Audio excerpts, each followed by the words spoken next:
Hi, welcome to 2020 Tasty Treats with GourmetQuilter. I'm Susan Clare, GourmetQuilter, and we're just making some very delicious things from the Leftovers Pantry. So the Leftovers Pantry, we've set it all up. So this is a 20-part series that we're doing, and we are up to part 8. And we've set our pantry up. I've got lots of drawers here, and I've labelled them with different sizes. I've got strips, squares and rectangles in my drawers because we've already been cutting those, filling up our pantry. And we're now making some units and things from our pantry. So if you're interested, there are notes available. They come out every day for 20 days, like the video, on the website on GourmetQuilter.com. And so this time we've got some instructions on how to make. We're making some triangles from squares today. So we've got some notes on that. We've got a chart on the different sizes that we start with a square and what size we end up with of the half square triangle units, which is what we're making today. And then I've suggested a sample page to keep in a folder of a finished sample to help remind us of how we've got where we've got to. So that's all there, just so that you know about all that. So you can make these half square triangle units. So this is unit number 4. We're making several units, so we're up to number 4. So it doesn't matter, as you can see here or up on the wall here, there's lots of different sizes. These are from our largest size squares that we had, right down to this tiny wee little one over here, which seems almost too small, but I know there's people who like to make little things. So, and because we have squares that size, I thought I'd just include it, just in case that you really had to do that.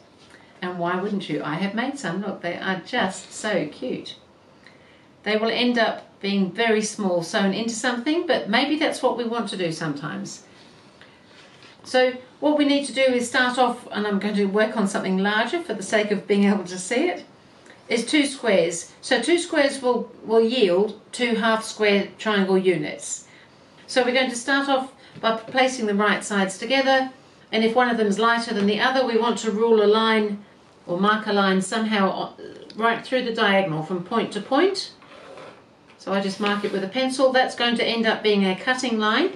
We're going to sew either side of that line. So I'll go to the sewing machine here and we'll sew either side. So 1/4 of an inch either side. So I've got my 1/4 inch foot on, and I'm just going to have that so that the 1/4 inch edge sits right along. So I can get this machine to find my foot.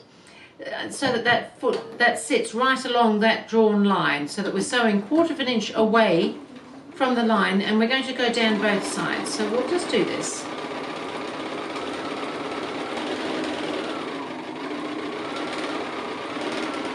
They're not hard to make like this. Don't be frightened by the triangles. We're not going to be cutting them in half until they're sewn, because that holds that stretchy bias edge better for us when we do it that way. And you can make the units from triangles, of course. However, if you don't have to,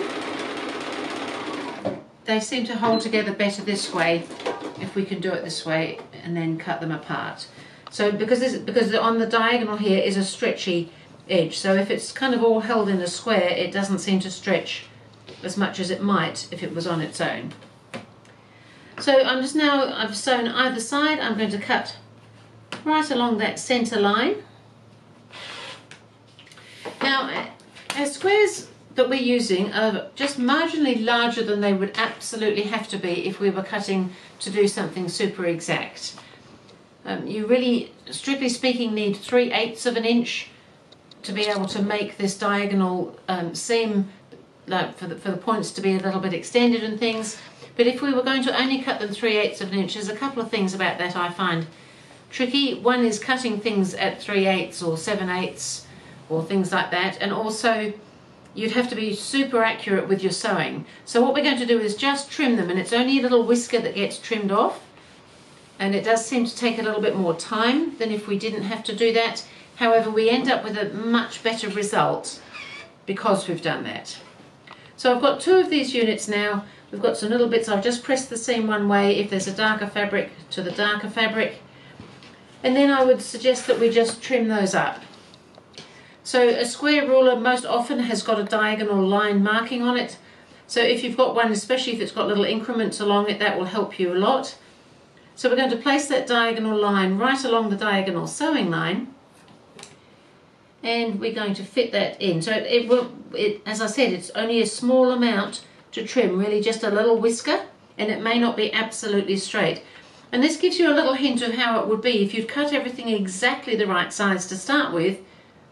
You find that these little trimmings are a little bit uneven, and so your square is likely to be a little uneven if you trim it that way. So, and of course it's up to you how you make things, but for me, I find I get on much better if I trim. And as I said, it's just these little whiskers that we're trimming off. Then we turn it round and we can trim the other side. If you've got a rotating board, that's a great idea for this sort of trimming. But I'm just doing it. So my diagonal line's right on my diagonal, and the edge I've just cut are these two sides here. So I'm lining those up now with the line marks on the ruler. So I'm not actually using the board particularly for this. If you don't have something like a nice diagonal, you can always use the diagonal line on your board. There is a diagonal line, so you could run it down the diagonal line of your board, and that would help you line things up if you needed to. But my ruler's got a good diagonal line, and I find this works for me just to trim these little tiny whiskers off, and it just makes all the difference. I now have a perfect square here where this is just slightly less than perfect. So I've gone ahead, I've made loads of different sizes. I've gone through the whole pantry and made them all from different sizes, different colours, and we're going to have a little bit of fun with these later on. Not so much today, it was more a matter of still stocking our pantry with things. So you can see up here I've had some fun with the larger ones, just getting smaller as I've moved across, and I've just pinned them up there. But you can already see that you can do something quite creative just with things like that. So go ahead, get some half square triangle units made in different colours, different sizes, so that we can have a little bit more of a play from our pantry. And what more fun could we have than making exciting things like this out of leftovers? So that was part 8 from the Leftovers Pantry, and I will see you again with part 9.